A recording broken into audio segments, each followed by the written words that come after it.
Film sets, film sets, film sets. My favorite thing in the world to read about, to be on, to be in, depending on what you're creating. They can also be extremely dangerous environment. I mean, you can ask Alec Baldwin or any of the extras on the Noah's Ark or anyone who worked on the 1981 film Roar. Roar. Thought they would roar like Solomon the lion. Tigers don't growl or roar, they chuff. Roar is a film starring actress Tippi Hedren and her husband, well, her then husband, Noel Marshall. Before I get into like the story of this film, I just want to make one thing clear. This shot dark as fuck.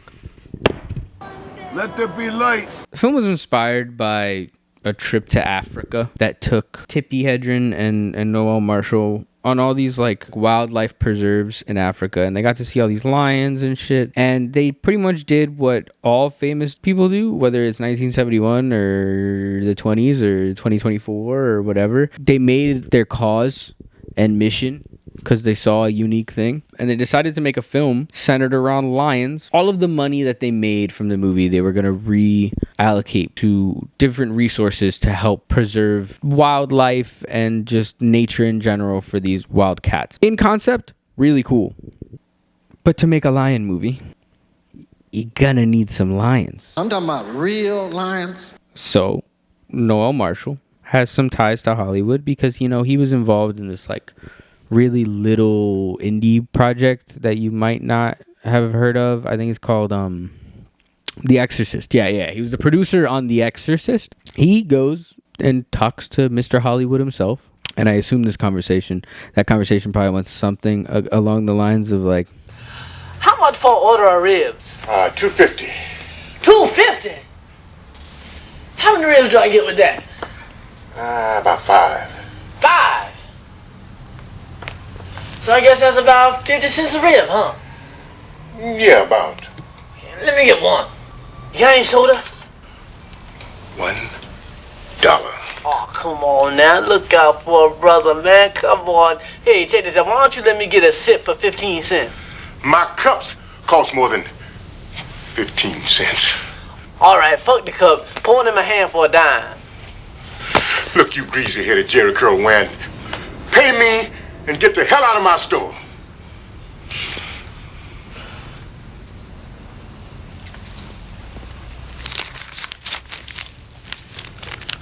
You got change for 100?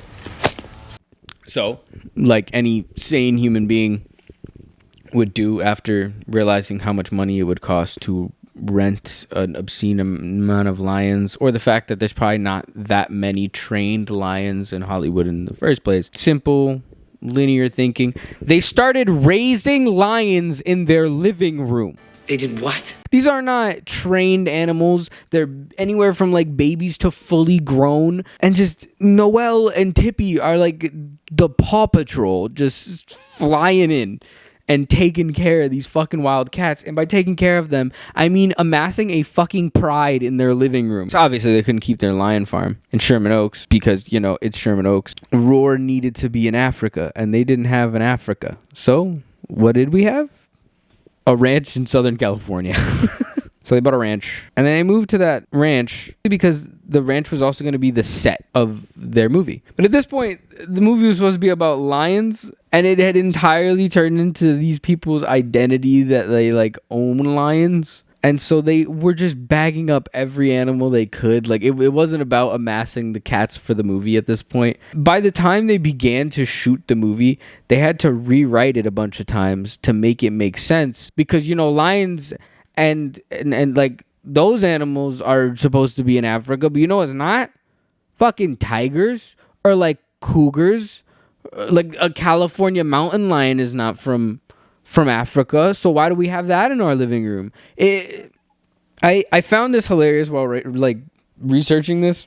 All I could think of is that these people realistically were just the premise for the movie We Bought a Zoo.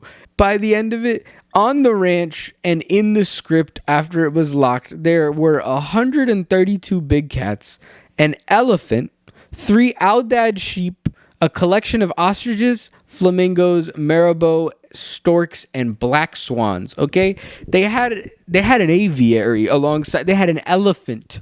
To me, the reason I say it's We Bought a Zoo is because you know that one scene in We Bought a Zoo where like he's like, it's a good dream. Play the scene.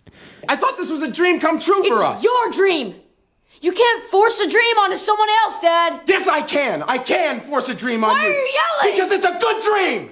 And it's got cool animals in it. Like Noel Marshall had that exact conversation probably with his kid because him and his wife forced their kids from separate marriages to play their kids in the movie, right? Because by the time the movie was locked, Tippy was always going to play the female lead. They didn't know who would play the kids, and they didn't know who would play the male lead, but after shopping the film around, absolutely nobody in the industry wanted to get anywhere near this movie and play the male lead, because, you know, who's going to play the lead who has to deal with 130 untrained lions? So Marshall, like the absolute Chad he is, stepped up and said, well, I was born to play it, really. Yeah. And so he plays the male lead himself. I'm just going to give you a summary of the plot of the movie. And I want you to notice the plot of the movie becomes a lot more focused around way that his kids just get beat up by animals and a lot less about a message for protecting the lions. The film goes as follows. Marshall plays a scientist named Hank who lives with the subject of his study, lions, tigers,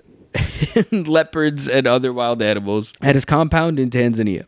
Now, his wife, Madeleine, and their 3 20-something-year-old children, Melanie, Jerry, and John, who've been living in Chicago, are en route for their first visit to the compound. But before Madeleine and the children arrive, Hank heads off for a business trip. And when they show up, they find themselves at the compound alone with the animals. They're terrified and they struggle to evade and fend off the beasts. Meanwhile, local white settlers and poachers occupying land roamed by wild animals plan to shoot the animals down, starting with the ones kept by Hank. This movie is not celebrated, firstly because of that plot, because what? But the reason this movie is so well known, and this is the part that I find so fascinating about the story. Like, the whole goal of this film from the filmmaker at the start was to be an example that like humans and wild animals should be able to coexist in harmony.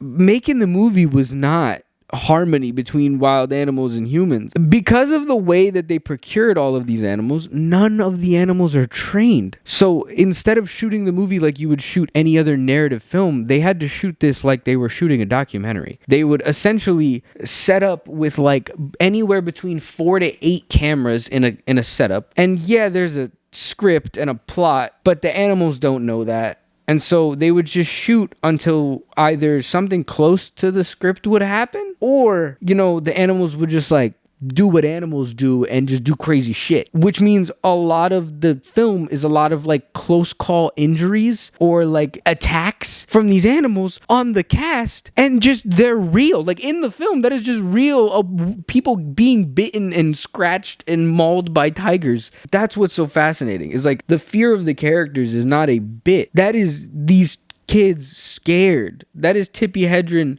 uncomfortable because she genuinely has just been scratched by a tiger. Like, the list of injuries connected to this film exceeds 70 different people over 5 years.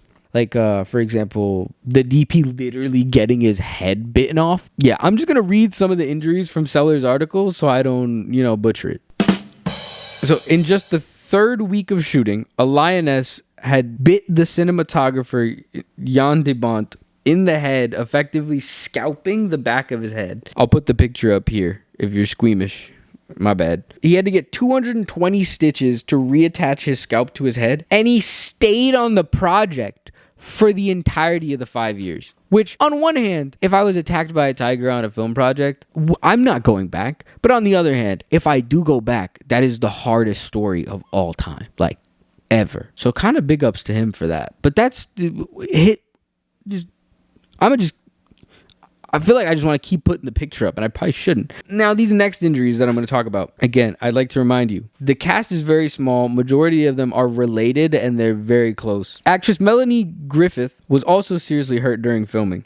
Her face was accidentally clawed by a lion, resulting in over 50 stitches and entire reconstructive plastic surgery on her face. That one's fun because that's still in the movie, by the way. Like, you can straight up witness her face get slashed open by a lion in that movie. It's just in the cut. Her mom, which is Tippi Hedren, suffered a fractured leg and scalp wounds which occurred after an elephant bucked her off its back while she was riding it. She was also bitten in the neck by a lion at one point and required 38 stitches. Now, Noel, he was injured a shit ton of times. There's a scene in the early part of the movie where he like gets bitten on the hand and just like shakes it off. He straight up got just chomped by a lion. You can see his hand start to bleed. They were pretty much just shooting like a Jackass documentary with wild animals and just having people barely escape death. All of this is to Marshall's wife and children and stepchildren. He includes all of this in the film. The reason we know that all these things happened is because they're just in the movie. Like I'm one for like Tom Cruise using the cut where he breaks his ankle in the movie. Like that's the one we use. What about let's not do that for people getting their faces torn open? All of this wasn't enough to polish off how much of a nightmare the film's making was. Quickly, I just want to run through some of the financial stuff about this movie because it's fucking hilarious. Okay, so I'm gonna try and go through this a little bit quicker. This is what a liar looks like. Take a mental picture. Noel Marshall, as I mentioned, notable figure having produced The Exorcist. So he was using a lot of the money from The Exorcist to fund this project.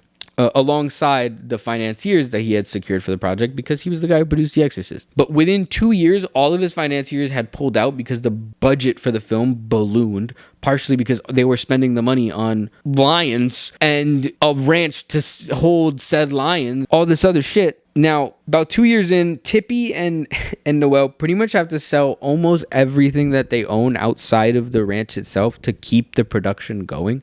Fire sale, everything must go. A lot of people in the industry started to talk about Roar as this film that Noel Marshall was making that had now accrued this legendary curse of The Exorcist. The project almost collapsed in 1978 because Noel was again severely bitten by one of the lions while shooting and hospitalized. He developed gangrene from that, by the way, almost lost his leg. Hee hee ha ha. So Noel's in the hospital while the movie's on hiatus. And California, you know that place that's like notoriously always dry? They have a monsoon, floods the entire ranch, lets out a bunch of the animals. The deputies of the town end up killing one of the lions because, you know, there's fucking lions in their town. And then also the wildcat population all started to develop a disease from some of the escaped lions and just like decimated the wildcat population that was in California to begin with. All of that bad luck. Then a wildfire burns down portions of the ranch. It takes another year to rebuild everything just to finally wrap up the filming of the movie with a nice 10-year long debacle with a budget wrapping up of around $17 million. The film returned $2 million. So it was a 10-year, $17 million investment that turned out to be a $15 million loss. Not only did the movie make no money, but it was completely barred from being viewed in majority of countries. And now years later, the film had a re-release, but realistically, the film never even got really seen back then. It was just talked about in Hollywood and all of the chaos that had surrounded this production. There's this quote that I found from somebody who had watched the film for the first time back in re-releases, and they described it, I think, perfectly. Roar feels like Walt Disney decided to make a snuff version of Swiss Family Robinson. It may be the single most irresponsible thing I've ever seen as a movie, and I have seen it 3 times now. I may watch it again tonight. I am that fascinated by this record of absolute madness. And I can't agree more. It was a nightmare for everyone involved, but probably mostly for Tippy and Noel. Yet, as I was doing research for this, I found that a lot of the people who were involved talked about it weirdly fondly, like it was this exciting experience that they got to use to springboard themselves into like other avenues and careers. I know the DP, Jan Dumont, who got like his head removed. He later went on to DP Twister and Speed. These people did stuff from this project, but this project is horrifying. I would compare it to a car crash. It's really hard to look away. Anyway, that's all the shit I have to say on this. I was researching this and I thought I'd share it because I thought it was pretty fucking interesting. If you like this, want to subscribe, leave a comment about what you liked about it or something, help me how to make this shit better. I don't know. I'd appreciate it. Fuck off.